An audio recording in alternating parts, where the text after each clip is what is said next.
Kurnool TDP MP అభ్యర్థి బస్తిపాడు నాగరాజు. ఇంతమంది ఉన్నారు సార్ ఇక్కడ. హేమ హేమీలు, ఒక పక్క కోట్ల కుటుంబం, ఇంకో పక్క కేఈ కుటుంబం, ఇంతమంది ఉండగా మీకే టికెట్ ఎందుకు ఇచ్చారు? మా ప్రవకులం కూడా చాలా ఎక్కువ ఉంది కాబట్టి అందులో భాగంగా మేము 4,50,000 ఓట్ బ్యాంక్ పెట్టుకొని మేము కర్నూలు పార్లమెంట్ అంతా కూడా రెడ్డి కుటుంబం చేతుల మీదుగానే నడుస్తుంది అన్నది ఒక పేరు ఉంటుంది. రాచరిక వ్యవస్థ అనేది లేదు. ప్రజలంతా చైతన్యవంతులైనారు. ఎన్ని కోట్లు ఇచ్చారు సార్ మీకే టికెట్ ఇవ్వడానికి? గ్రామ స్థాయిలో మా ఎంపీటీసీ అభ్యర్థి దగ్గర ఎంత డబ్బు ఉంటాం. తెలుగుదేశం పార్టీతో ఆ యాంగిల్ కాదు. మీరు బడు బలహీన వర్గాలు అని చెప్పుకుంటున్నారు, పేదవాళ్ళు అంటారు. మీరు నిజంగా పేదవాళ్ళ? మేడం, పేదవాళ్ళు అయితే బిజినెస్, సినిమా ప్రొడ్యూసింగ్ ఇవన్నీ చేయగలిగారా సార్? బాహుబలి లాంటి సినిమాలు కదా, ఒక ఫ్యాషన్ పిచ్చితో మేము చేసుకునేవాళ్ళం. ఎంపీపీగా ఓడిపోయిన మీరు ఎంపీగా గెలుస్తారు అనుకుంటున్నారా? మరి 100% మేడం. ఏంటి నమ్మకం? నేను ఎంపీటీసీ నుంచి ఎంపీపీ పదవిని ఆశించిన వ్యక్తిని. గత ఎన్నికల్లో చూస్తే ఈ పార్లమెంట్ పరిధిలో ఈ పార్లమెంటుతో పాటు 7 అసెంబ్లీ స్థానాలు కూడా వైసీపీ క్లీన్ స్వీప్ చేసేసింది. మరి ఈసారి మీరు ఎన్ని గెలుచుకోబోతున్నారు? ఆయన పరిపాలనకు అంతకుముందు రోజు వచ్చాయి. ఆయన పరిపాలనను చూసి విసిగిపోయినారు. అందులో భాగంగానే బీసీలకు అన్యాయం చేశారంటున్నారు, కానీ ఒక టిప్పర్ డ్రైవర్కి కూడా టికెట్ ఇచ్చారు వైసీపీ వాళ్ళు. ఆ డ్రైవర్కి టికెట్ ఇచ్చారని చెప్పి అదే బాబు గారు విమర్శలు కూడా చేశారు. స్టేట్కి తెలుగుదేశం పార్టీకి అతి సామాన్యునికి ఇచ్చిందనే దానికి నేను ఒక అతిపెద్ద నిదర్శనం. ఈ సామాన్యులు అంటున్నారు కదా, ఒక మాట, మీకు ఉండడానికి ఇల్లు ఉందా? ఇల్లు ఉంది మేడం. రియల్ ఎస్టేట్ బిజినెస్ చేస్తున్నారు కదా? నా పొలాలు అమ్మినాను. దాన్ని మీరు రియల్ ఎస్టేట్ అని మీరు భావిస్తున్నారు. దాన్ని మైలవరం కాన్స్టిట్యుయెన్సీలో ఒక ఎమ్మెల్యే అభ్యర్థి ఉండటానికి ఇల్లు లేని ఒక సాధారణమైన రైతు కుటుంబం నుంచి వచ్చిన వ్యక్తికి కూడా టికెట్ ఇచ్చారు. సార్కైనా బినామీ యాక్చువల్గా అంత డెప్త్ మనం మీరు పోరు నేను పోను కాబట్టి అది వాస్తవ పరిస్థితి ప్రజలకు తెలుస్తుంది. మీరు ఖచ్చితంగా 7 అసెంబ్లీలు కొట్టేస్తారా? పక్కా 100%. మరి సర్వేలన్నీ 7 కాదు, కేవలం 3 అసెంబ్లీలు వస్తాయి అని అంటున్నారే. అది మీరు చేస్తున్న సర్వేలు. ఒక ముఖ్యమంత్రిని పట్టుకొని సైకో అనటం కరెక్ట్ అంటారా? ఒక లెక్చరర్ గా చెప్పండి. పోయేటప్పుడు కొంచెం మంచి చేసిపోని చెప్పారంటే కూడా నా పద్ధతి మార్చుకునే వాళ్ళు. ఇంకా నమస్తే, వెల్కమ్ టు ఆదాన్. నేను దీప్తి మధుసూదన్ రెడ్డి. ఈ రోజు మనం కర్నూలు టీడీపీ ఎంపీ అభ్యర్థి బస్తిపాడు నాగరాజు అలియాస్ పంచలింగాల నాగరాజు గారి దగ్గరకు వచ్చేసాము. మరి గత ఎన్నికల్లో చూసినట్లయితే ఇక్కడ ఈ పార్లమెంటుతో పాటు 7 అసెంబ్లీ నియోజకవర్గాలు కూడా వైసీపీనే క్లీన్ స్వీప్ చేసింది. మరి ఈసారి ఏ విధంగా ముందుకెళ్తున్నారు, ఎన్ని సీట్లు గెలవబోతున్నారు, ఆయన పరిస్థితి ఏ విధంగా ఉందో పూర్తి వివరాలు ఆయన మాటల్లోనే అడిగి తెలుసుకుందాం. నమస్తే సార్. నమస్తే మేడం. సార్, ఇంతమంది ఉన్నారు సార్ ఇక్కడ. హేమ హేమీలు, ఒక పక్క కోట్ల కుటుంబం, ఇంకో పక్క కేఈ కుటుంబం, ఇంతమంది ఉండగా మీకే టికెట్ ఎందుకు ఇచ్చారు? ఇది వాస్తవంగా ఈ కర్నూలు పార్లమెంట్ బీసీలో అత్యధిక గణనీయమైన జనాభా కలిగినటువంటి పార్లమెంట్ కర్నూలు పార్లమెంట్. ఇంతవరకు దామాషా ప్రకారం సీట్ల కేటాయింపు జరగలేదు. వాస్తవంగా దశాబ్దాల పాటు ఏదో జరిగింది. ఇప్పుడంతా పబ్లిక్ చైతన్యవంతులైనారు. ఓకే, కాబట్టి మాకు కూడా ఈ బీసీ పార్లమెంట్ కాబట్టి అందులో భాగంగా మా కురవకులం కూడా చాలా ఎక్కువ ఉంది కాబట్టి అందులో భాగంగా మేము చంద్రబాబు గారిని అడగడం జరిగింది. 4,50,000 ఓట్ బ్యాంక్ పెట్టుకొని మేము మాకంటూ చట్టసభలో స్థానం కావాలని అడగడం వల్ల అందులో భాగంగా మాకు ఈ సీటు అధినాయకత్వం కేటాయించారు. అంటే ఇదే కర్నూలు పార్లమెంట్ నుంచి ఇంత గతంలో 3 సార్లు బీసీలకు ఇచ్చినప్పటికీ కూడా ఓడిపోయారు. అంటే చెప్పుకోవటానికి బీసీలు ఎక్కువ ఉన్నప్పటికీ కూడా కర్నూలు పార్లమెంట్ అంతా కూడా రెడ్డి కుటుంబం చేతుల మీదుగానే నడుస్తుంది అన్నది ఒక పేరు ఉంటుంది. మరి ఇప్పుడు ఏ ధైర్యంతో బీసీలకు ఇచ్చారు, ఏ విధంగా ముందుకెళ్తున్నారు? రాచరిక వ్యవస్థ అనేది లేదు. ఇక్కడ ప్రజలంతా చైతన్యవంతులైనారు. ఇక్కడ మేము గెలవడానికి 2 కారణాలు. ఇక్కడ వాస్తవంగా జగన్మోహన్ రెడ్డి గారి యొక్క విధ్వంసకర పరిపాలన మేజర్. తెలుగుదేశం పార్టీ గతంలో ఏ విధంగా పరిపాలించారు చంద్రబాబు నాయుడు గారు 14 సంవత్సరాల పాటు ముఖ్యమంత్రి చేసి జాయింట్ స్టేట్లో హైదరాబాద్ చేసిన అభివృద్ధి చేసిన ఘనత తెలుగుదేశం పార్టీ. అదేగాక స్టేట్ బైఫర్గేషన్ అయిన తర్వాత కూడా 5 సంవత్సరాలు స్టార్టింగ్ బైఫర్గేషన్ మొదటి 5 సంవత్సరాలే బ్రహ్మాండంగా డెవలప్ చేశారు. ఒక అమరావతి రాజధాని అని చెప్పేసి పెట్టి ఒక దిశ ఆల్రెడీ చూపించి తర్వాత కాలక్రమేణా కాలంలో భాగంగా పార్టీ మారిపోయింది. ఆ జగన్మోహన్ రెడ్డి వచ్చిన తర్వాత ఎంత ఘోరంగా పరిపాలించాడో చూశారు. కాబట్టి ఆయన యొక్క పరిపాలనే మా యొక్క గెలుపుకు మొదటి కారణం. అంతేగాక తమరు చెప్పారు దశాబ్దాల పాటు వాళ్ళు పరిపాలన, సరే వాళ్ళ వంతుగా వాళ్ళు పరిపాలిస్తూ వచ్చారు. వాళ్ళ వంతు జిల్లాకి ఎంతవరకు వాళ్ళు సమన్వయం చేసుకుంటూ వచ్చారు. సామాజిక సమీకరణలో భాగంగా ఈసారి బీసీల్లో కురవకులానికి కూడా ఒకసారి ఇవ్వాలనే అవకాశంతో మాకు సీట్ అలాట్ చేశారు. మేము ఖచ్చితంగా 100% సీట్ గెలవడం ఖాయమని చెప్పేసి తెలియజేస్తాం. ఎన్ని కోట్లు ఇచ్చారు సార్ మీకే టికెట్ ఇవ్వడానికి? కోట్లు మేడం, ఒక మాట చెప్తాం మేడం. ఎన్ని కోట్లు ఇచ్చారని మీరు అడుగుతున్నారు ఇంత మీడియా నేను స్పష్టంగా చెప్తా. ఒక ఎంపీటీసీ అభ్యర్థి గ్రామ స్థాయిలో ఒక ఎంపీటీసీ అభ్యర్థి దగ్గర ఎంత డబ్బు ఉంటే ఉంటుంది. తెలుగుదేశం పార్టీది ఆ యాంగిల్ కాదు, ఇది పేదల బడుగు బలహీన వర్గాల కోసం పెట్టిన పార్టీ తెలుగుదేశం పార్టీ. ఆ కోణంలో అతి సామాన్యుడైన రైతు కుటుంబం నుంచి వచ్చిన నాకు ఒక ఎంపీటీసీ స్థాయి నుంచి డైరెక్ట్ ఎంపీ సీట్ ఇచ్చిందంటే అది ఆషామాషి విషయం. అది కేవలం ఒక తెలుగుదేశం పార్టీకి సాధ్యం. మీరు బడు బలహీన వర్గాలు అని చెప్పుకుంటున్నారు, పేదవాళ్ళు అంటారు. మీరు నిజంగా పేదవాళ్ళ? Yes madam. పేదవాళ్ళు అయితే బిజినెస్లు, సినిమా ప్రొడ్యూసింగ్ ఇవన్నీ చేయగలిగారా సార్? చిన్న పార్టీ మేడం, అన్ని చిన్న చిన్న సినిమాలు. మేమేం బాహుబలి లాంటి సినిమాలు కదా, ఒక ప్యాషన్ పిచ్చితో మేము చిన్నవి చేసుకునేవాళ్ళం, చిన్న చిన్న కార్యక్రమం. సో ఇప్పుడు రాజకీయాల్లోకి ఎందుకు వచ్చారు అసలు? వాస్తవంగా మేడం, నేను లెక్చరర్ చేసేటప్పుడు బేసికల్గా ఒక క్లాస్ రూమ్లో 30 మంది పిల్లలు ఇచ్చేవారు నాకు, గవర్నమెంట్ కాలేజ్లో కాంట్రాక్ట్ బేసిక్ మీద. ఇంకో సెక్షన్లో 30 మంది. 1 ఇయర్ అయితే కూడా 60 మందికి నేను టీచ్ చేయాలి. నేను ఎంత చేసినా 1 ఇయర్ ఎంత అయితే 60 మందిని తీర్చిదిద్దాలి. అంతకుమించి నేను ఇంకా పోవడానికి స్కోప్ ఉండదు అక్కడ. ఈ విధంగా చేస్తే నా సర్వీస్ అంతా చేస్తే నేను ఎంతమందికి ఏమాత్రం సేవ చేయగలుగుతా అని ఒక ఫస్ట్ క్వశ్చన్ మార్క్ అక్కడ నాకు. అందులో బయటకు వచ్చిన. బయటకు వచ్చి సేవారంగం చేయాలంటే కూడా ఆర్థిక పరిపుష్టి కావాలి. ఫస్ట్ ఆఫ్ ఆల్ మనం ఏమైనా చేయాలంటే కూడా ఆర్థికంగా పరిపుష్టిగా ఉండాలి. అందులో బాగా రియల్ ఎస్టేట్ రంగాన్ని ఎంచుకున్నాను బిల్డర్గా. భగవంతుని ఆశీర్వాదంతో సక్సెస్ అయ్యాను. అయిన తర్వాత నేను సేవా మార్గాన్ని ఎంచుకొని అప్పటికే నా దగ్గర 300-400 కుటుంబాలు డైరెక్ట్గా ఇండైరెక్ట్గా జీవిస్తున్నారు అప్పటికి. సరే నేను ఇంత మాత్రం చేస్తున్నా, ఇది కూడా కాదు, నేను ఈ సమాజానికి ఏమైనా చేయాలంటే నాకంటూ ఒక రాజకీయ వ్యవస్థనే కరెక్ట్ ప్లాట్ఫామ్ అనుకుని మళ్ళీ అందులో గ్రామస్థాయిలో ఎంపీటీసీ పోస్ట్ పోటీ చేసిన. అసలు మా కుటుంబానికి నేను చేసిన సేవా మార్గానికి 2 మీరే ఉండాలని చెప్పి వచ్చారు. నేను రాజకీయ రంగాన్ని ఎన్నుకున్న తర్వాత ఎంపీటీసీ మీరే ఉండాలా, సర్పంచ్ మీరే ఉండాలా మీ ఇంట్లోనే. ఒకటే కుటుంబానికి 2 ఇస్తున్నారంటే ఆ గ్రామం అంతా యూనిట్గా నాకు ఎంత గౌరవించింటుంది. అంటే మనం ఆ సేవారంగాన్ని ఎంచుకున్నాం అంటే వాళ్ళకి అర్థమైంది. సేవారంగంలో అప్పటికి నేను ఉన్నా కాబట్టి అందులో భాగంగా వాళ్ళంతా ఆ విధంగా నేను రాజకీయ రంగంలోకి వచ్చేసాను. ఎంపీటీసీ నుంచి ఇంకా నేను ఎంపీపీకి పోటీ చేయడం, ఒక ఓటుతో మిస్ కావడం, ఆ తర్వాత ఇది కాదు నాకు చట్టసభలో గొప్ప స్థానం కావాలని చెప్పేసి నేను బయటకు వచ్చి ఆ ఎంపీ స్థానానికి ప్రయత్నం చేయడం జరిగింది. అందులో మా అధినాయకత్వం మమ్మల్ని గుర్తించి ఇచ్చినందుకు మేము కృతజ్ఞులం. ఎంపీపీగా ఓడిపోయిన మీరు ఎంపీగా గెలుస్తారనుకుంటున్నారా మరి? 100% మేడం. ఏంటి నమ్మకం? నేను ఎంపీటీసీ నుంచి ఎంపీపీ పదవిని ఆశించిన వ్యక్తిని. రాజకీయాలకు కొత్తగా వచ్చినా కూడా ఒక లీడర్షిప్ వల్ల నాకు నేను సేవారంగం చేయాలంటే ఒక పొజిషన్ ఉంటే ఏదైనా చేయగలుగుతాం, మనం పబ్లిక్ న్యాయం చేయగలుగుతాం. అప్పటికి నా మీద డిపెండబుల్ 300 కుటుంబాలు 400 కుటుంబాలు ఉన్నాయని చెప్పాను. ఈ ఎంపీటీసీ నుంచి పరిధిలో ఎంపీటీసీ అంతా కలిసి ఎన్నుకుంటే ఎంపీపీ పదవి. ఆ ఎంపీపీ పదవిలో ఉంటే నేను కొంత మండల స్థాయిలో న్యాయం చేయాలనే సంకల్పంతో ఎంపీపీకి పోటీ చేశాను. ఒక ఓటు తేడాతో ఓడిపోవడం జరిగింది. ఒకే ఓటు. అది వైసీపీ అరాచక పాలనలో. అందులో బాగా నేను బయటకు వచ్చి కసితో ఇంకా ఫైర్తో ఆ ఎంపీపీలో ఒక పీ పక్కకు పెట్టేసి ఎంపీ చట్టసభలకు పోతే కర్నూలు పార్లమెంట్ అంతా మా కర్నూలు పార్లమెంట్ చాలా స్థితి బాలేవు, నేను కర్నూలు పార్లమెంట్ కదా నేను సూటబుల్ అని చెప్పేసి అనుకుని నేను అందులో బాగా గట్టిగా ప్రయత్నం చేసి ఆ సీట్ తెచ్చుకోవడం సక్సెస్ అయ్యాను. సీట్ అనేది కూడా అంత ఈజీగా రాదు. అధినాయకత్వం మమ్మల్ని గుర్తించింది. ఫస్ట్ ఆఫ్ ఆల్ ముఖ్యంగా కర్నూలు పార్లమెంట్ పరిధిలో ఏం సమస్యలు ఉన్నాయి? కర్నూలు అంటేనే కరువుకు వలసలకు నిలయం. అందులో భాగంగా మీరు రాష్ట్రం అంతా ఉండే ఈ 25 పార్లమెంట్ సెగ్మెంట్లలో కర్నూలు పార్లమెంటు పరిస్థితి దారుణమైన పరిస్థితి. 70 ఏళ్ళు స్వాతంత్రం వచ్చినా కూడా 1 ఎకరాకు కూడా సాగునీరుకు నోచుకోలేకపోతుంది మా రైతాంగం. 1 ఎకరాకు కూడా ఏ పార్లమెంట్ అని తీసుకోండి, ఏ సెగ్మెంట్ అని తీసుకోండి, మీరు కర్నూలు పార్లమెంట్ మాత్రం భౌగోళికంగా మీరు ఒకసారి చూడండి, 1 ఎకరా కూడా సాగునీరు వాడతలేదు. తుంగభద్ర నదీ తీరం అంతా మా రైతుల గుండెల మీద పారిపోతూ ఉంది. బ్రహ్మాండంగా కింద ఉండే మా సోదర జిల్లాలు సస్యశ్యామలంగా ఉన్నాయి. మా కర్నూలు పార్లమెంట్ మాత్రం ఒక శిలలాగా ఉంది. కాబట్టి ఆ కరువు వలసలు విపరీతంగా ఉన్నాయి. నిరుద్యోగ సమస్య బీభత్సంగా ఉన్నది. ఈ సమస్యలు విపరీతంగా ఉన్నాయి మేడం మా జిల్లా, మా పార్లమెంట్ పరిధిలో. 14 ఏళ్ళు ముఖ్యమంత్రిగా చేసిన చంద్రబాబు నాయుడు గారు ఎందుకు ఈ సమస్యను తీర్చలేకపోయారంటారు? ఉమ్మడి రాష్ట్రంలో భాగంగా కర్నూలు జిల్లా కేటాయింపులు జరిగాయి అప్పట్లో కూడా.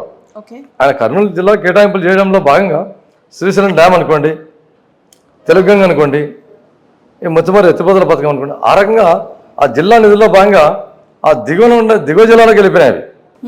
రీసెంట్గా జగన్మోహన్ రెడ్డి గారు పరిపాలనలో భాగంగా ఆ జిల్లాలను బైఫర్గేషన్ చేశారు. మళ్ళీ కర్నూలు జిల్లాను, ఆ కర్నూలు జిల్లా నంద్యాల జిల్లా సపరేట్ అయిపోయింది, కర్నూలు జిల్లా సపరేట్ అయిపోయింది. నంద్యాల జిల్లా సపరేట్ కావడం వల్ల ఆ శ్రీశైలం డ్యామ్ అయితేనేమి తెలుగుగంగ అయితే అన్నీ ఆ జిల్లాకి వెళ్ళిపోయినాయి. కర్నూలు జిల్లా పరిస్థితి ఎట్లుందంటే ఇప్పుడు ఏమాత్రం శూన్యమైపోయిందంతా. ఓకే. మాకంటూ చెప్పుకోవడానికి ఏం లేదు.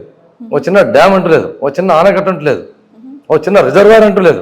అదేంటి సార్, వేదవతి ప్రాజెక్ట్, గుండ్రవెల్లి ప్రాజెక్ట్స్ ఇవన్నీ ఇక్కడ కర్నూలు పార్లమెంట్ పరిధిలోనే ఉన్నాయి అని విన్నాను. పరిస్థితి ఈ విధంగా ఉంది. మొన్న చంద్రబాబు నాయుడు గారు వచ్చిన తర్వాత మాకు వేదవతి ప్రాజెక్ట్ ఇప్పుడు జిల్లా బైఫర్గేషన్ అయింది ఇప్పుడు మొన్న అయిపోయింది. అందుకే చంద్రబాబు నాయుడు గారు కర్నూలు పార్లమెంట్ పరిస్థితి బాగోలేదని చెప్పేసి రాష్ట్రం విడిపోయిన తర్వాత వేదవతి ప్రాజెక్టు శాంక్షన్ చేశారు. 1925 కోట్ల రూపాయలు అమౌంట్ శాంక్షన్ చేసి డిపిఆర్ అయిపోయి వర్క్ కూడా స్టార్ట్ అయిపోయింది. యాక్చువల్గా స్టార్ట్ అయిన తర్వాత కాలక్రమేణా గవర్నమెంట్ చేంజ్ అయిపోయింది. చేంజ్ అయిన తర్వాత ఈయన సైకో పరిపాలన ముఖ్యమంత్రి రావడమే ఓ జీవో ఆర్డర్ చేశాడు.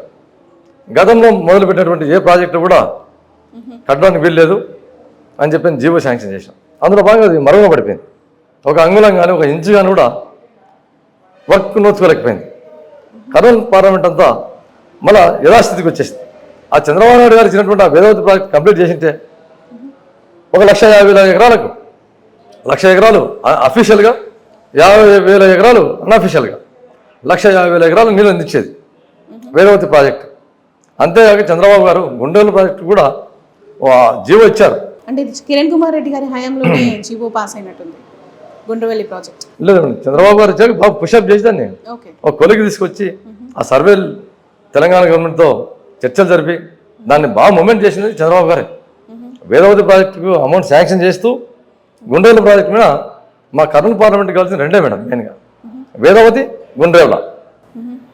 ఈ రెండింటి మీద చంద్రబాబు గారు రాగానే స్టేట్ బైఫర్గేషన్ అయిన అన్ని కష్టాలు ఉన్నా కూడా ఈ జిల్లా మీద సపరేట్గా ఫోకస్ పెట్టి అమౌంట్ శాంక్షన్ చేశారు 1920 కోట్లు. మరి ఎందుకు ఆ 5 ఏళ్లలో అది ఒక కొలిక్కి రాలేదంటారు? అదే మేడం, వర్క్ మొదలైంది. వర్క్ మొదలైన తర్వాత గవర్నమెంట్ చేంజ్ అయిపోయింది. చేంజ్ అయిన తర్వాత ఈయన జగన్మోహన్ రెడ్డి గారు వచ్చి ఉన్న ఫలం దాన్ని ఆపేశాడు. కాబట్టి రేపు నెక్స్ట్ ఒక 30 days తర్వాత తెలుగుదేశం పార్టీ గవర్నమెంట్ వస్తుంది ఖచ్చితంగా. రాగానే మొట్టమొదటి మా సంకల్పం వేదవతి ప్రాజెక్ట్ పూర్తి చేయడం మా ధ్యేయం. ఓకే. అందులో భాగంగా గుంటూరు ప్రాజెక్టును సాధించుకోవాలని చెప్పేసి మేము సిద్ధంగా ఉన్నాం. గత ఎన్నికల్లో చూస్తే ఈ పార్లమెంట్ పరిధిలో ఈ పార్లమెంటుతో పాటు 7 అసెంబ్లీ స్థానాలు కూడా వైసీపీ క్లీన్ స్వీప్ చేసేసింది.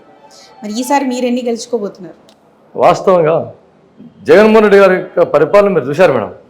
అంటే ఇప్పుడు మాట్లాడుకోవడం కూడా కాదు, ఒక్కసారి ఒక 5 years బ్యాక్ వెళ్ళండి. ఆయన ముఖ్యమంత్రి అయిన మరుక్షణమే ప్రజావేదికను కూల్చి అక్కడి నుంచి ఆయన సైకో మొదలైంది. ఆయన పరిపాలన యొక్క విధానం జనాలకు అర్థం కాలేరు. అది కూల్ చేస్తుంటే ఏదో బిల్డింగ్లలో రెగ్యులరైజేషన్ చేస్తారంట, స్టేట్ అంతా చేద్దాం, దశ దిశ మార్చా అనుకున్నారు. అదొకటి కూల్ చేసి ఆ తర్వాత ఆయన మళ్ళా ఆయన ఒరిజినల్ పంతాన్ని బయటకు తీశాడు. అందులో భాగంగా ఏం చేశాడు, 3 years ఏ ప్రజా సంఘాలు కానీ ఉద్యోగ సంఘాలు కానీ ఏ ఒక్కరిని సామాన్యుడు కానీ ఏ ఒక్కరిని రోడ్డెక్కి వాని యొక్క స్వాతంత్ర స్వేచ్ఛను వాని యొక్క హక్కులను తెలుపుకోవడానికి కూడా అవకాశం ఇవ్వలేదు. ఒక మోనోపోలీ, ఒక నియంత ఆ టైప్లో ఆయన పరిపాలించాడు 3 ఏళ్ళు. ఒక్కసారి మీరు రిపీట్ చేసుకోండి. ఆపోజిట్ ఉన్న పార్టీలను కూడా భూస్థాపన చేయాలని చెప్పేసి ఆ యాంగిల్లో పోయినాడు ఆయన. అంటే 3 సంవత్సరాల పాటు ఏ ఒక్కరు రోడ్డు ఎక్కలేదు. ఒకసారి మీరు బ్యాక్ వెళ్ళండి, ప్రజలకంతా కళ్ళకట్టినట్టు ఉంది. ఆ విధంగా పరిపాలిస్తూ వచ్చారు. అంటే ఎంత దుర్మార్గంగా పరిపాలించారంటే అన్ని వ్యవస్థల్ని సర్వనాశనం చేసి నేను మాత్రమే ఉండాలా అనే ఒక సంకల్పంతో ఒక నియంత్రణగా పరిపాలించినటువంటి వ్యక్తి ఈ జగన్మోహన్ రెడ్డి గారు. కాబట్టి ఆయన పరిపాలనకు అంతకుముందే రోజులు వచ్చాయి. ఆయన పరిపాలనను చూసి విసిగిపోయారు. అందులో భాగంగానే 7 అసెంబ్లీ స్థానాలకు 7 అసెంబ్లీ స్థానాలు మేము గెలుస్తామని ఒక నమ్మకం. అంతేగాక కర్నూలు పార్లమెంట్ తీసుకుంటే మీరు ఒకసారి ఈ కర్నూలు పార్లమెంట్లో ఉండే 7 అసెంబ్లీ సెగ్మెంట్లో కానీ సీట్ల కేటాయింపు ఏ విధంగా చేశారో ఒక్కసారి మీరు ఆల్రెడీ సీట్ల కేటాయింపులు జరిగిపోయినాయి అసెంబ్లీ సెగ్మెంట్. ఒక్కసారి వాళ్ళ లిస్ట్ తీసుకుంటుండండి. ఓకే, జస్ట్ తెలుగుదేశం పార్టీ అభ్యర్థులు చూడండి, వైసీపీ చూడండి, సామాజిక న్యాయం అని చెప్పేసి ఆయన ఊరగడుతున్నాడు సభల్లో. కర్నూలు పార్లమెంట్ తీసుకోండి, స్టేట్ అంతా. కర్నూలు పార్లమెంట్లో ఏం జరిగింది, తెలుగుదేశం పార్టీ ఒక కురవ సామాజిక వర్గానికి చట్టసభలకు నోచుకున్నటువంటి కులానికి ఒక అతి సామాన్యుడైనటువంటి ఎంపీటీసీకి కూడా ఒక లోక్సభ స్థానాన్ని కేటాయించింది. అంటే ఎంత పెద్ద హుందాతనం పార్టీది. అదే కాక 7 అసెంబ్లీ సెగ్మెంట్ తీసుకున్నాం, ప్రతి కులాన్ని న్యాయం చేసింది. ఇక్కడ వాల్మీకి సోదరులకు మంత్రాలయం, ఆదోని 2 సీట్లు, ఈడిగా పత్తికొండ శ్యాంబాబు గారి నగర్, లింగాయతులకు వీరభద్రగౌడికి ఆలూరు, ఎస్సీ కింద Kodumur constitution, Jayanaswara Reddy OC quota కింద ఎమ్మెల్యే, కర్నూలు వైశ్యాస్ ఒకటి ఇవ్వాలని చెప్పేసి వైశ్యాస్ అంటే సామాజిక కోణం ఎంత బ్రహ్మాండంగా ఉందండి. ఒకటే కుటుంబానికి వైఎస్ఆర్ గవర్నమెంట్లో మా జిల్లా వరకే చెప్తున్నా, మా జిల్లా కర్నూలు పార్లమెంట్ పరిధిలో మంత్రాలయం వచ్చేసి బాలారెడ్డి గారికి, పక్కన ఆనుకున్నటువంటి నియోజకవర్గం ఆదోనికి సాయిప్రసాద్ రెడ్డి గారికి 2 ఎమ్మెల్యే సీట్లు ఇచ్చారు. ఇంకా కొంచెం ముందరికి అడుగేస్తే అనంతపురం జిల్లాలో గుంతకల్కి ఇంకో ఒక కుటుంబంలో 3 ఎమ్మెల్యే సీట్లు ఇస్తే రాష్ట్రంలో సామాజిక కోణం వాళ్ళు ఏ విధంగా చేసినట్టు. కాబట్టి వాళ్ళ పరిపాలన అంతా వాళ్ళ యొక్క అగ్రవర్ణాలకు పెట్టేసింది. అందులో భాగంగా వాళ్ళ ఓటమి. మీరు సామాజిక న్యాయం ఒకే కుటుంబం నుంచి 3 ఎమ్మెల్యేలకి టికెట్స్ ఇచ్చారు అంటున్నారు. మరి మీ బాబు గారు అటు మైదుకూరు నుంచి పుట్టా సుధాకర్ యాదవ్, ఏలూరు పార్లమెంట్ వచ్చేసి వాళ్ళ అబ్బాయి మహేష్ యాదవ్కి, అలాగే వాళ్ళ మావయ్య అంటే సుధాకర్ యాదవ్ గారి వియంకుడికి, ఇలా 3కి టికెట్లు ఇచ్చారు కదా సార్ ఒకే కుటుంబం. రైట్, మీ క్వశ్చన్ నేను ఒకటే సమాధానం చెప్తాను మేడం. మంచి ప్రశ్న వేసినారు. నేను చెప్పేది ఏమంటే ఇక్కడ మీరు బాగా ఆలోచించాలా. అక్కడ వాళ్ళ వియంకుడి కానీ వీళ్ళ కానీ మీరు అక్కడ మీరు తమరే అంటున్నారు. వియంకుడు అన్నప్పుడు వాళ్ళ జిల్లా, వాళ్ళ స్థితిగతులు, వాళ్ళ పరిస్థితులు వేరైపోతాయి. ఇక్కడ నేను చెప్పేదండి, ఇక్కడ ఒకటే ఓన్ బ్రదర్స్ అంతా వీళ్ళు 3 ఒకటే కుటుంబం, స్వయాన మేడం. నేను చెప్పేది ఏమంటే బాలయ్య గారి ఇక్కడ అంటే 3 అంతా ఒకటే కుటుంబం, వాళ్ళ 3 ఒకటే కుటుంబం అంటే ఇక్కడ కాన్సెప్ట్ లాజికల్గా ఆలోచించండి మీరు. ఏకగర్భ జనితులు అన్నప్పుడు ఒక పాయింట్ వస్తుంది, బియ్యం కూడా అన్నప్పుడు కొంచెం బియ్యం కలుపుకుంటాం. అక్కడ వాళ్ళ స్థితిగతులు వేరు, వీళ్ళ స్థితిగతులు వేరు. ఫ్యామిలీ ఉండొచ్చు, ఫ్యామిలీ ఉండేది వేరు. ఇక్కడ ఒకటే ఫ్యామిలీ అంటే ఏంది, ఏకగర్భ జనితులకు ఒకటే ఇంట్లో 2 కుటుంబాలు, ఒకటి నారావారి కుటుంబం, ఒకటి పుట్టావారి కుటుంబం, 2 కుటుంబాల నుంచి ఇద్దరికి వీళ్ళు 3 కదా ఇక్కడ. ఓకే, అంటే ఒక నెంబర్ ఎక్కువ ఉంది అనేది. నెంబర్ ఎక్కువ ఉంది. ఓవరాల్ లిస్ట్ తీసుకోండి. ఓవరాల్ లిస్ట్ తీసుకున్నా కూడా అగ్రవర్ణాలకు పెద్ద పెట్టేశారు జగన్మోహన్ రెడ్డి గారు. మీరు సామాన్యులకు ఇచ్చానంటారు, ఒకే కుటుంబంలోకి వాళ్ళు ఇచ్చారని చెప్పి వాళ్ళని విమర్శిస్తున్నారు. మీరు కూడా ఒకే కుటుంబంలో వాళ్ళకి ఇచ్చారు. ఇంకో పక్క చూస్తే వాళ్ళు బీసీలకు అన్యాయం చేశారంటున్నారు, కానీ ఒక టిప్పర్ డ్రైవర్కి కూడా టికెట్ ఇచ్చారు వైసీపీ వాళ్ళు. ఆ డ్రైవర్కి టికెట్ ఇచ్చారని చెప్పి అదే బాబు గారు విమర్శలు కూడా చేశారు. టిప్పర్ డ్రైవర్లకి, ఆటో డ్రైవర్లకి టికెట్లు ఇస్తూ పోతున్నారని చెప్పి. మరి దాన్ని ఏమంటారు మేడం? ఇందాక చెప్పాను, జగన్మోహన్ రెడ్డి గారి యొక్క సిద్ధాంతాలు ఏమంటే మోనోపోలి సిద్ధాంతాలని. ఆయనకి ఎట్లుంటా అంటే ఆ టికెట్ల విషయానికి మీరు టిప్పర్ డ్రైవర్ అంటారు కదా, లోక్సభ స్థానానికి దేశంలోకి వెళ్ళా చట్టసభలో ఏదైనా అతిపెద్ద చట్టసభ ఏదైనా ఉందంటే ఒక లోక్సభ. లోక్సభ తర్వాత చట్టసభలు వస్తాయి. అంత పెద్ద స్థానానికి ఒక అతి సామాన్యుడైనటువంటి రైతుకు, నాకు ఒక రైతు కుటుంబంలో ఉన్నటువంటి నాకు ఇచ్చినప్పుడు అంత పెద్ద చట్టసభలకు ఎంత పెద్ద హుందాతనం అంటారు తెలుగుదేశం పార్టీ. నేనే పెద్ద ఎగ్జాంపుల్ తెలుగుదేశం పార్టీకి. నేనే ఒక ఆదర్శం ఈ స్టేట్కే తెలుగుదేశం పార్టీకి అతి సామాన్యునికి ఇచ్చిందనే దానికి నేను ఒక అతిపెద్ద నిదర్శనం. ఇంకో విషయం, అతి సామాన్యులు అంటున్నారు కదా, ఒక మాట, మీకు ఉండడానికి ఇల్లుందా? ఇల్లుంది మేడం. రియల్ ఎస్టేట్ బిజినెస్ చేస్తున్నారు కదా? నా పొలాలు అమ్మినాను, దాన్ని మీరు రియల్ ఎస్టేట్ అని మీరు భావిస్తున్నారు దాన్ని. ఓకే, అంటే మీరు కూడా ఇందాక మాటల్లో రియల్ ఎస్టేట్ బిజినెస్ చేసుకున్నాను లెక్చరర్ తర్వాత నుంచి అని అన్నారు. ఓకే, మొత్తానికి మీకు చెప్పుకోవడానికి ఎంతో కొంత ఉంది. కానీ వైసీపీ నుంచి ఇదే మైలవరం కాన్స్టిట్యుయెన్సీలో ఒక ఎమ్మెల్యే అభ్యర్థి ఉండటానికి ఇల్లు లేని ఒక సాధారణమైన రైతు కుటుంబం నుంచి వచ్చిన వ్యక్తికి కూడా టికెట్ ఇచ్చారు. ఆ పక్క కృష్ణప్రసాద్ లాంటి హేమహేమిలు ఉన్న కాన్స్టిట్యుయెన్సీలో ఒక సాధారణ రైతు కుటుంబం ఉండటానికి ఇల్లు లేని ఓ వ్యక్తికి కూడా వాళ్ళు టికెట్ ఇచ్చారు.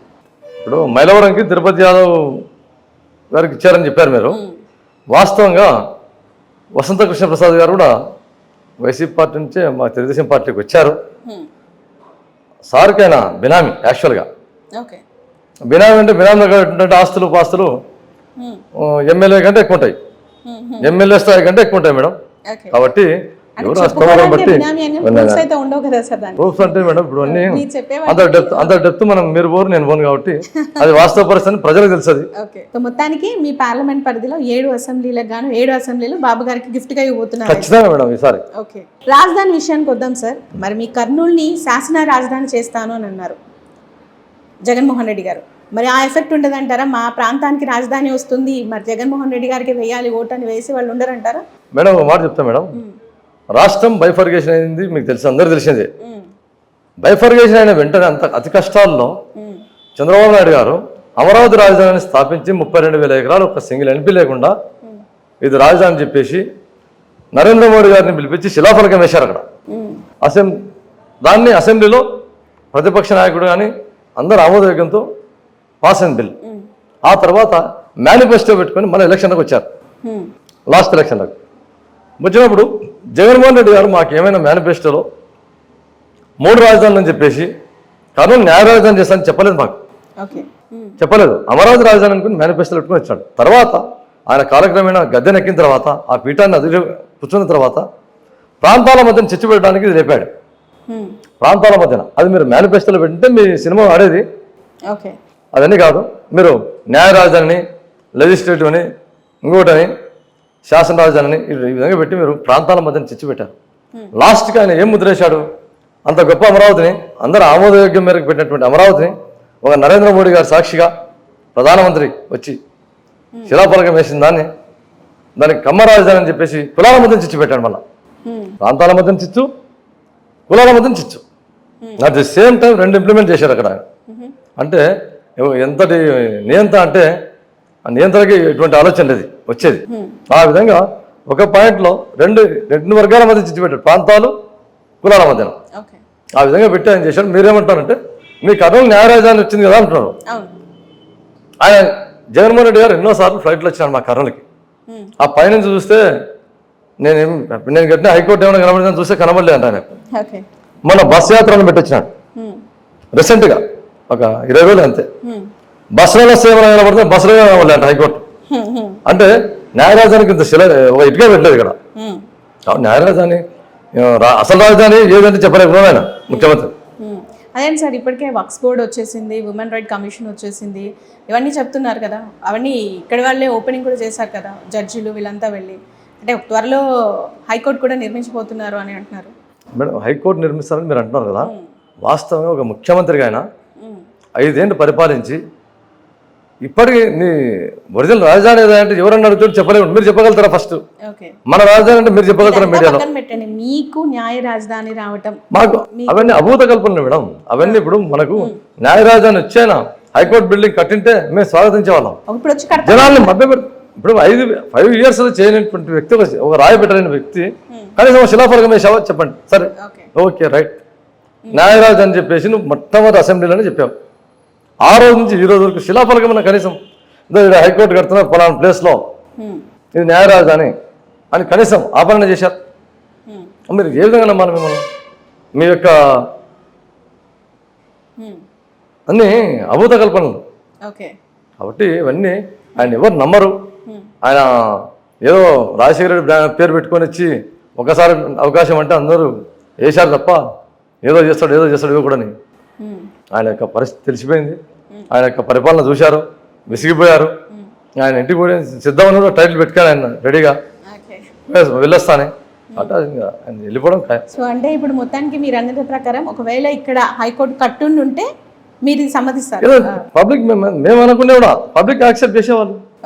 మీరు ఏమేం చేయకుండా ఇది న్యాయ రాజధాని చెప్తే ఏమొస్తుంది చెప్పండి. సో అంటే ఇప్పుడు ఆ ఎఫెక్ట్ ఏమి ఉండదు అంటారు? అసలు ఏముండదు మేడం. ఎందుకంటే మీరు క్లాస్కి పోతారు, ఎగ్జాంపుల్ చెప్తాను, నేను ఒక లెక్చరర్ కాబట్టి 5వ తరగతి పిల్లవాడు 5వ తరగతి అని నేను చెప్పుకుంటాడు. ఆ క్లాస్ పోయి పాఠాలు వింటే 5వ తరగతి పాస్ అయితే 6కి పోతాడు. ఈయన ఏదైనా కట్టింటే మేము నమ్మేది. ఓకే, మీరు లెక్చరర్ అంటున్నారు కదా సార్. మ్యాథమెటిక్స్ మన ఇంటర్వ్యూలో చాలాసార్లు సందర్భంగా మీరు చెప్పారు. ఒక ముఖ్యమంత్రిని పట్టుకొని సైకో అనటం కరెక్ట్ అంటారా? ఒక లెక్చరర్గా చెప్పండి.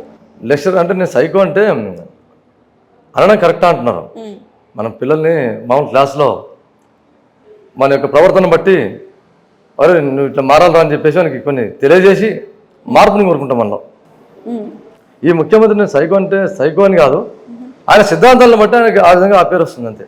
ఆయన పరిపాలించిన విధానం ఇప్పటికైనా మారయ్యా, నువ్వు పోయేటప్పుడైనా కొంచెం మంచి చేసిపో అని చెప్పానంటే కూడా నా పద్ధతి మార్చుకోవాలనే వాళ్ళు ఇంకా.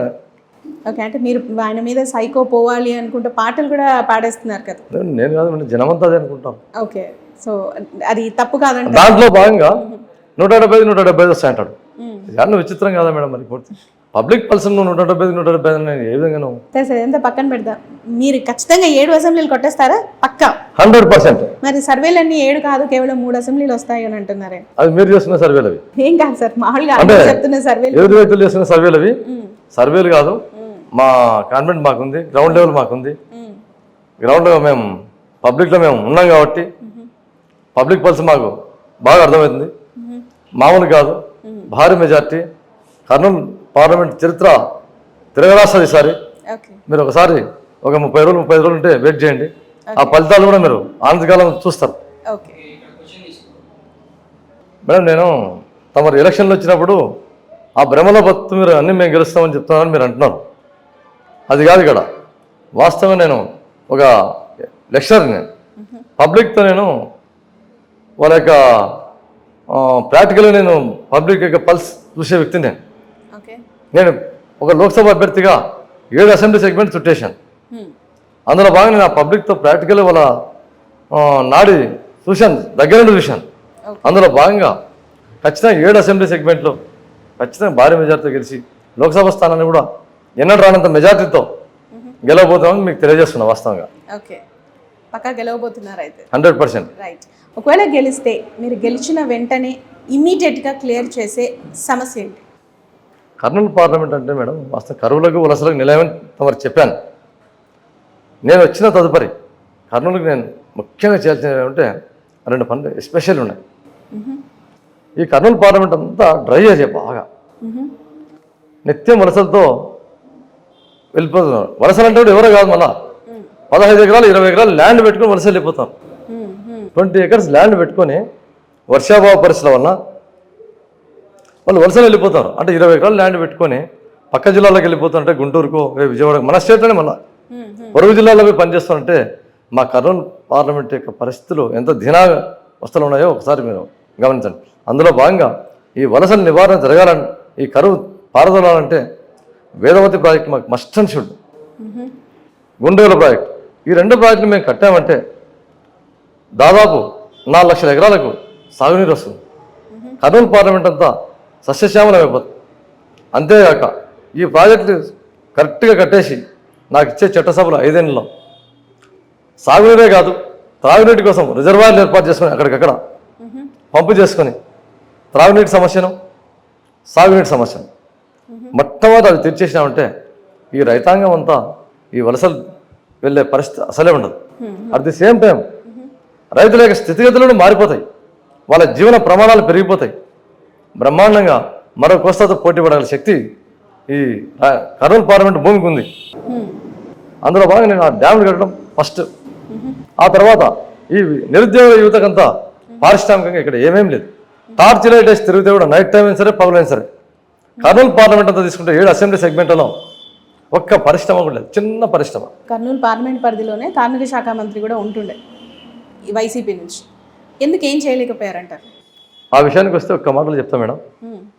జగన్మోహన్ రెడ్డి గారి పరిపాలన ఎట్లుందంటే మంత్రుల్లో కూడా వివక్షనే, ఓకే, మంత్రుల్లో కూడా వివక్షనే.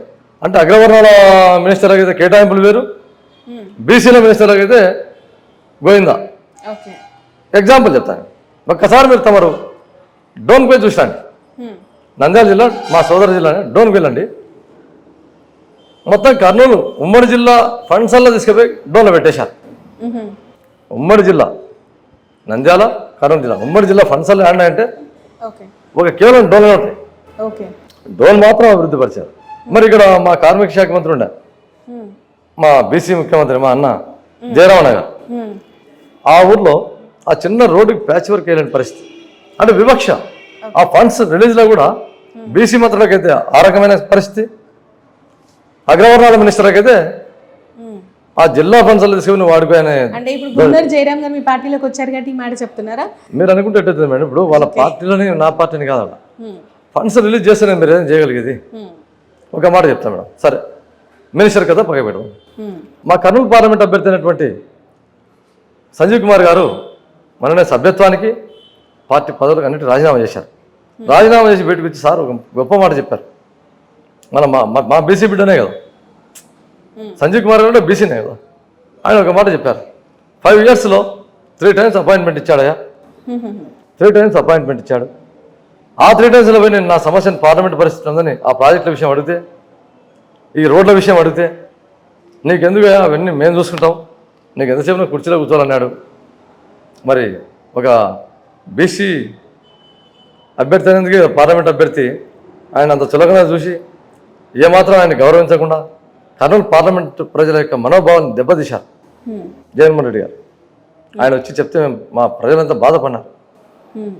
అక్కడ మినిస్టర్ అయినటువంటి జయరామన్న గారికి ఆయన ఫండ్స్ శాంక్షన్ చేయకుండా ఆ ఆలూరులోనే రోడ్స్ చేసుకోలేని పరిస్థితి దాపరిచిందంటే ఆయనకైనా చేయాలని ఎంతో సంకల్పం ఉంటుంది.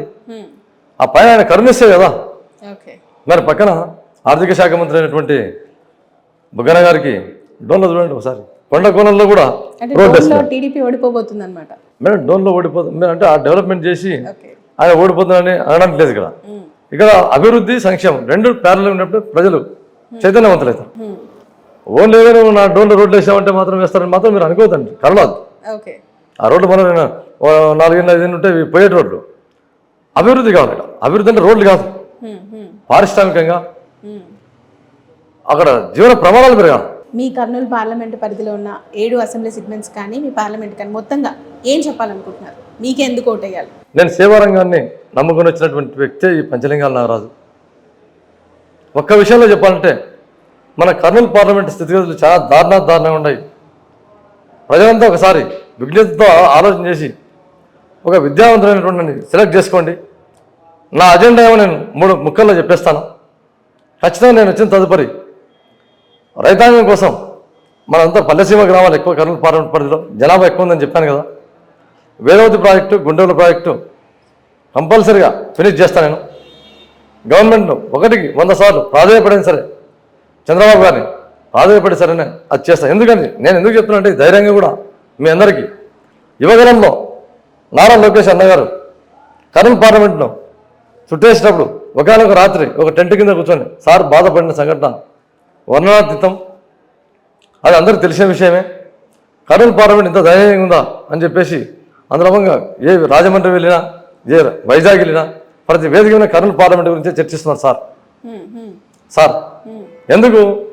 ఆయన స్వయంగా తిరిగారు కాబట్టి ఆయన మిషన్ రాయలసీమ అనే ఒక కాన్సెప్ట్ తీసుకున్నారు.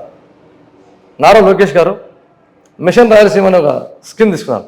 ఆ మిషన్ రాయలసీమ స్కీమ్లో భాగంగా ఖచ్చితంగా నేను ఆ 2 ప్రాజెక్టులను ప్రాధాన్యపడి కానీ కంప్లీట్ చేయడానికి నేను కట్టుబడి ఉన్నా.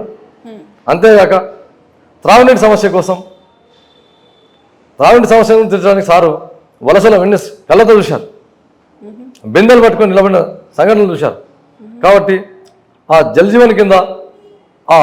జీవన్ అనే మిషన్ కింద ఖచ్చితంగా ఆ సెంట్రల్ ఫండ్స్ అయితేనేమి స్టేట్ ఫండ్స్ అయితేనేమి ప్రతి ఇంటికి త్రాగునీరు ఇస్తానని సార్ చెప్పారు. అంటే త్రాగునీటికి సాగునీటికి ఖచ్చితంగా కంప్లీట్ చేయడం నా మొట్టమొదటి ధ్యేయం. అంతేగాక ఈ నిరుద్యోగులకంతా ఇదివరకే చెప్పాను, ఏ ప్రాంతానికి ఆ ప్రాంతం పరిశ్రమలు తేవడానికి నేను కంకణబద్ధునై ఖచ్చితంగా నాకు ఇచ్చే చట్టసభలు 5 ఏళ్ళలో ఈ రెండింటి మీద ఫోకస్ చేసి ఈ జిల్లాను అభివృద్ధి దిశగా పరుగులు పెట్టే విధంగా చంద్రబాబు గారి యొక్క నాయకత్వంలో నారా లోకేష్ అన్న గారి ఆదర్శంగా తీసుకొని ఆయన చెప్పినటువంటి మార్గదర్శకాల మేరకు అంటే మిషన్ రాయలసీమ పథకం కింద జల్ జీవన్ మిషన్ కింద ఆ 2 యూనిట్ల కింద ఈ పార్లమెంట్ ముఖ చిత్రాన్ని మార్చేస్తానని మాత్రం గట్టిగా హామీస్తున్నాను. సో మీరు ఎక్స్పెక్ట్ చేసినట్టుగానే June 4th మీకు అనుగుణంగా రిజల్ట్ రావాలని నేను కూడా కోరుకుంటున్నాను. మళ్ళీ June 4th కలుద్దాం. నమస్తే మేడం. Thank you.